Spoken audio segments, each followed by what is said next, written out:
Right now on Denver 7 News, the drama in Douglas County has students taking a stand, how they're protesting the school board's decision to fire the superintendent. Staffing at hospitals was already an issue before the federal requirement that most healthcare workers be fully vaccinated against COVID. New shortages the industry is bracing for now. And black women tend to report infertility issues at a higher rate than white women, but they're less likely to be able to access treatment. The work happening now to change that. And two major American airlines are planning to merge. Why that could mean cheaper flights when the deal is done. Thank you for joining us at 4. I'm Jessica Porter. Well, first it was the teachers, and now it's Douglas County students who are speaking out. Today they organized a walkout to protest the school board's recent firing of Superintendent Corey Wise. Denver 7's Patrick Perez joins us live outside of Highlands Ranch High School. Patrick, there was a huge turnout today. Yeah, Jessica, we saw hundreds of students walk out across Douglas County, including here at Highlands Ranch High School and Crest Hill Middle School, I should say. It's right down the street. It was really loud, very energetic, kind of like an outdoor pep rally, except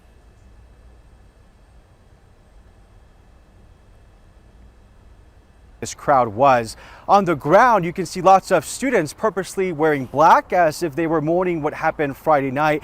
We also saw lots of signs in support of Corey Wise and students, teachers, and the district.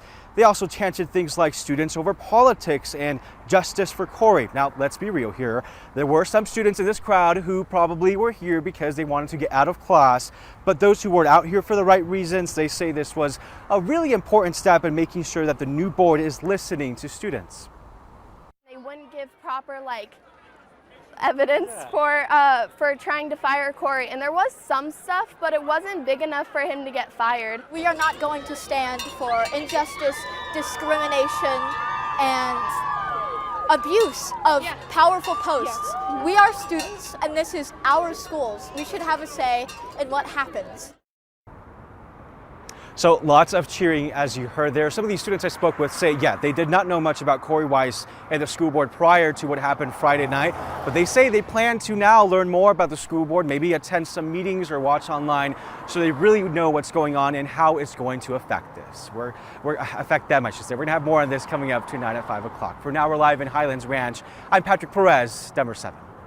Thank you. Well, the president of the teachers union warns a high percentage of staff might leave because of the board's decision to fire Superintendent Wise. He says there's already a nationwide and statewide shortage of educators and that this won't end well for Douglas County schools. We will continue to follow the school board situation in Douglas County here on air, but also online. You can view all of our coverage by visiting our website, thedenverchannel.com, or by downloading our free Denver 7 Plus app. Contact Denver 7 keeps hearing from crime victims whose cars were stolen and then had to pay hundreds to get them back. Now, this happened to Triana Hayes in December when her Jeep was stolen from outside her Arapahoe County apartment complex. Because no one told her it had been found, the impound charges reached almost $900, and she had to give up her car. It was just an opportunity to get money out of me. They were going to get it one way or another. They were going to get money out of me, or, they'll just take my vehicle. Why not put some legislation forward to try to create some sort of fund? Well, we can try to put the legislation together, but then we're going to run up against the roadblock of where are you going to get the money? State Representative Tom Sullivan has previously proposed a statewide fund for victims' impound fees, but he says it won't make the cut this session. He says private groups or philanthropists need to step up where the system has failed. Well, Denver-based Frontier Airlines is taking over Spirit Airlines in a deal worth more than $6 billion. In a letter to customers sent out this morning, Frontier says until the deal is closed later this year, both airlines will operate separately. Now, we spoke to airline and travel blog The Points Guy, and their airline business reporter says this will increase the competition in the domestic travel market. And just by combining, they have the ability to become the 5th biggest airline in the U.S. They're going to really take on the big 4, I think, which are American, Delta, United, Southwest, and just create an entity that can compete on that scale, which they really can't right now. Frontier says the merger is expected to create $1 billion in annual customer savings. Students in 2 states will soon no longer have to wear masks in schools. It's a story that tops the newsfeed. New Jersey and Delaware are planning to end their school mask mandates next month. The decisions are a signal of dropping COVID numbers. Nationally, the White House has not put out a plan related to issues like transitioning away from mask mandates as of yet. A state of emergency in Canada's capital because of protests over COVID-19 policies. Ottawa's mayor called out Republican politicians in the United States for fueling the anti-government protests. Now, the Freedom Truck convoy has led to blaring horns and around-the-clock traffic issues. 2 weeks from now, you will be able to travel to Australia if you're vaccinated. On February 21st, the Prime Minister says its borders will be open to vaccinated tourists and business travelers.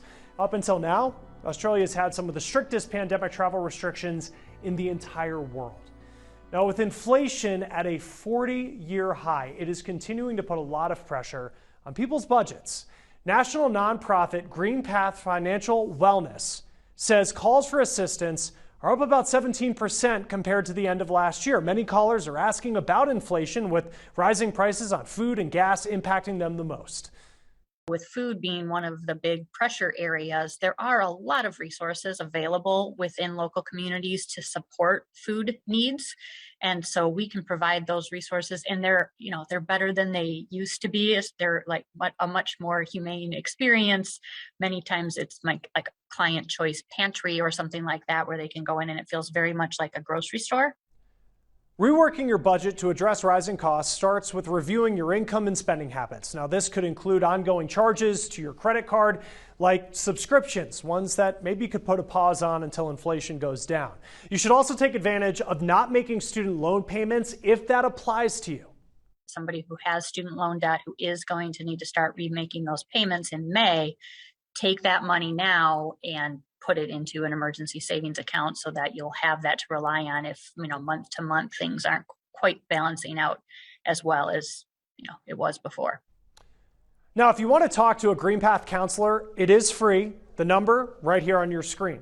Now, along with directing you to food and housing help, they can also work with your creditors to get your accounts current and lower interest rates. One community is rethinking what affordable housing looks like. My first hope is that people see this as a bright example of what can be done, how a neighborhood can be transformed. The solution? Pairing housing with job opportunities and food access that could be a model for others. And what was supposed to be a quick job at a Broomfield auto shop turned into a car repair nightmare. Now the owner is calling Contact Denver 7, and we're getting some answers.